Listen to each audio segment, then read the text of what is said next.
We'll go right to item number 11, which is our annual report from the Traffic, Safety, and Parking Committee.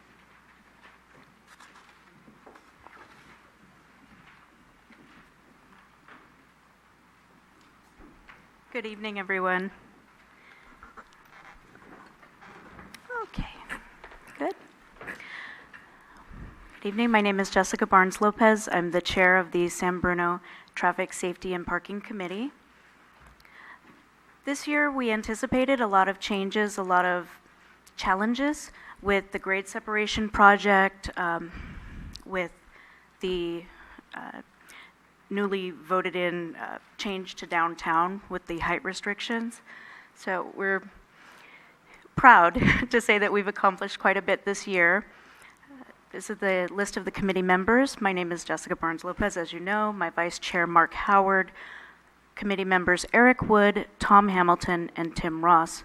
Our staff support is Jimmy Tan, Joseph Cervantes, and Police Lieutenant Troy Fry.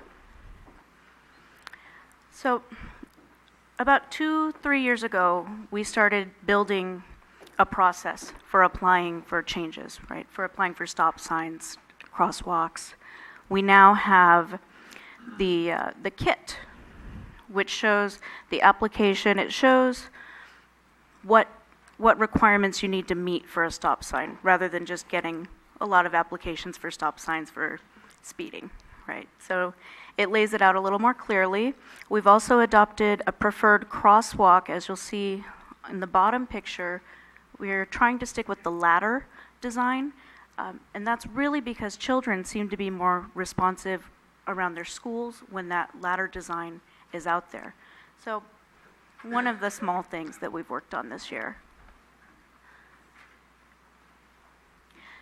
This year, to engage the community, we've sent out mailers. We, of course, have the website, which has our city staff contact information. We hold our public meetings.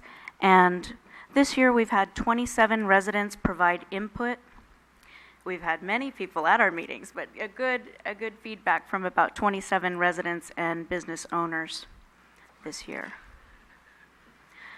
This year, we've been able to perform an analysis for the all-way stop intersection near along Walnut Street and San Mateo Avenue, and this is one of the after effects of the grade separation project, where we've also worked on the 700 block of San Mateo Avenue, installing red curb striping and blue curb striping at 880 San Mateo Avenue. Huntington Avenue, there was also installation of blue curb striping at the American Legion Hall, which that was a surprise to everyone because it turned out when the streets were put together, one street just cut off at the American Legion, and they would be losing their handicap spot and their loading zone. So we just reconfigured so they would have their spot back and not block traffic. San Mateo Avenue and Huntington Avenue, we've had red curb striping as well. And the 700 block of First Avenue, red curb striping at the cul-de-sac, which is pending City Council review. This year we had the consideration of the special parking permit district, which was around the new Caltrain station. That was brought forth with concerns from the neighborhood that once the Caltrain station was moved, there would be less residential parking. So we did go through a process of perhaps having this parking permit area. We've also had traffic calming along Oakmont Drive. This is, again, pending implementation, but this will involve placement of center lines, speed limit painted on the roadway, installation of edge lines, and coordination with Monteverde School to remind parents to comply with the posted speed limits. The plaza development at 406 San Mateo Avenue, we had a consideration of a loading zone and traffic impacts for the proposed mixed-use development in downtown, and this is something we plan to deal with as it's built as well. We had quite a lot to do with Shelter Creek Lane this past year. There was a lot of public input about speed limit signs.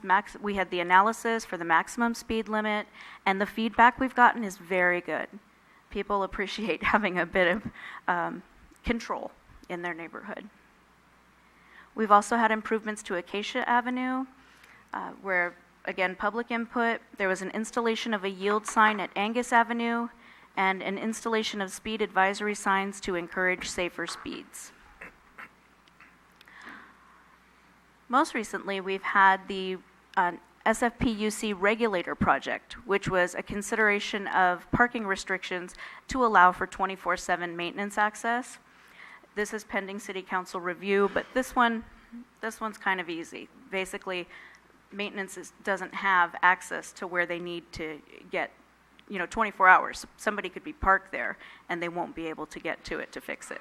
So, goals for 2015, we will continue to use the applicable adopted policies in reviewing requests for parking restrictions, stop signs, traffic calming, participate in the development of the bicycle and pedestrian master plan, finalize parking study for the grade separation project, conduct parking study for San Mateo Avenue north of San Bruno Avenue, collect feedback from neighborhoods that previously received traffic calming improvements, and address impacts from the grade separation project and downtown developments. This is our contact information. You can, of course, report any traffic issues to the Department of Public Services or send an email through our website. Thank you. Well, thank you very much. As we say here to all of our boards and commissions and committees, you're really the lifeblood of this community because you're all volunteer. A lot of people don't see what you do because you meet in the evenings and you're out in the streets during the day. So it's very, very important because you do a wonderful job. So please pass that on to the rest of the committee members. Absolutely, and we are so glad to do it. Thank you very much. Thank you. Great.